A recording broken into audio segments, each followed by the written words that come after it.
360 गांवों के 72 चौधरियों ने स्वर्गीय सुखलाल प्रजापति की रस्म पगड़ी में लिया हिस्सा।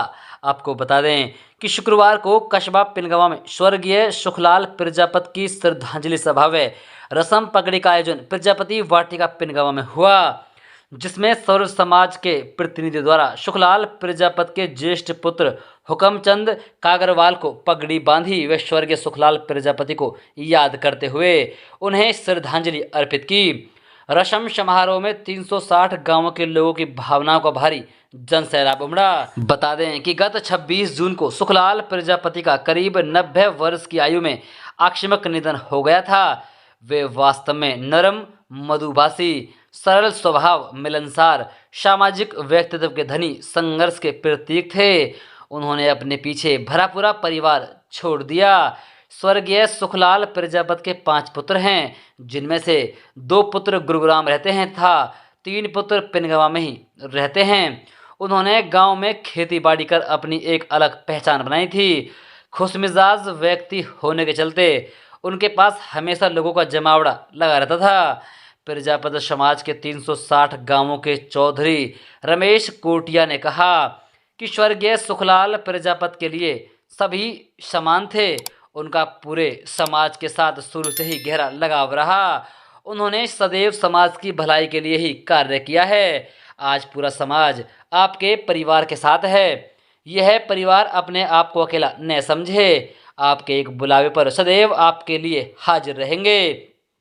दूर दराज से आए समाज के लोगों ने श्रद्धांजलि अर्पित करते हुए कहा कि उन्होंने कभी हिंदू मुस्लिम में फर्क नहीं समझा। वह सदैव सर्व समाज को साथ लेकर चलते थे। इस मौके पर चौधरी रामकिशोर उर्फ किशोर प्रजापति नगीना, चौधरी नरोत्तम प्रजापति सरौली, चौधरी सोहनलाल प्रजापति, डोरीलाल गोला, ओम प्रकाश प्रजापति, मोहित प्रजापति और दातराम प्रजापति सहित सैकड़ों लोगों ने स्वर्गीय सुखलाल प्रजापति को श्रद्धांजलि दी। आप देख रहे हैं पुन्हाना से राजीव प्रजापति की रिपोर्ट। हमारे चैनल को सब्सक्राइब जरूर कीजिएगा। क्या नाम है आपका? मेरा नाम है रमेश चंद कोटिया, 360 चौधरी प्रजापति समाज से। यहाँ समाज के लोगों की लगभग 2500 से भी ज़्यादा संख्या रही है और ये प्रजापति समाज सारा इकट्ठा हुआ है। और जितने जो मान्यवर चौधरी है, जो भी आदमी है, उनका सबका मान सम्मान हुआ है यहाँ।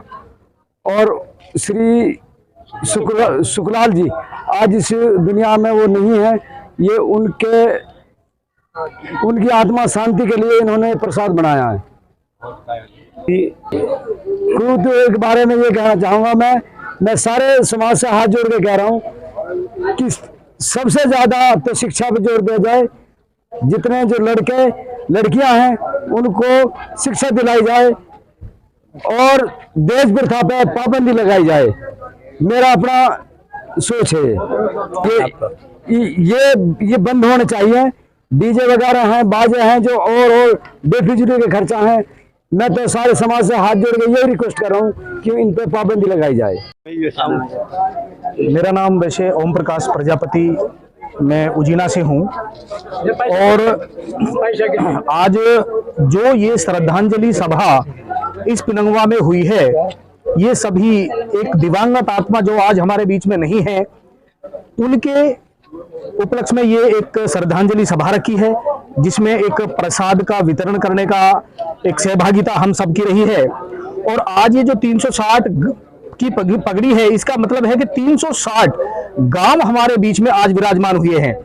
और कुछ जो कुरीतियां हैं, इनको खत्म करने का आह्वान इन 360 की जितनी भी ये पगड़ी वाले लोग हैं, अगर ये इस पगड़ी की गरिमा को अपने आप में बचाए रखना चाहते हैं, तो समाज को आगे ले जाने का इनका बहुत बड़ा दायित्व है। इनके कंधों पे भार है, वरना इस पगड़ी की कोई वैल्यू नहीं है।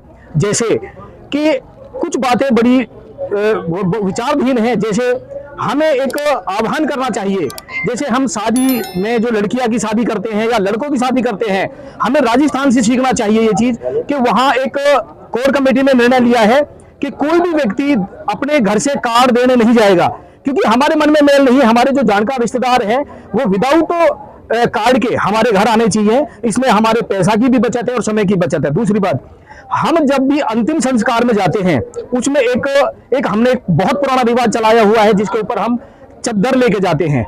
मैं ये कहता हूं कि इस चद्दर की गरिमा को बिल्कुल खत्म करके आप उसमें गोला और सामग्री और घी उसी पैसे से, क्यों, उसकी वैल्यू कम से कम 100 रुपए है, अगर 100 रुपए का हम गोला सामग्री और घी की व्यवस्था करते हैं तो वो वायुमंडल के लिए भी और उसके अंतिम संस्कार में बहुत अच्छा योगदान होगी। और तीसरी जो सबसे मुख्य बात यह है कि हमारा जो समाज है वो शिक्षा की श्रेणी में सबसे पीछे आज की डेट में है। मैं तो यही आह्वान करूंगा कि इन सब चीजों को दरकिनार करके अपने बच्चों को अच्छी शिक्षा और अच्छे संस्कार दें जिससे हम आगे की ओर अग्रसर हो सकते हैं। इतना ही मेरा निवेदन है। धन्यवाद।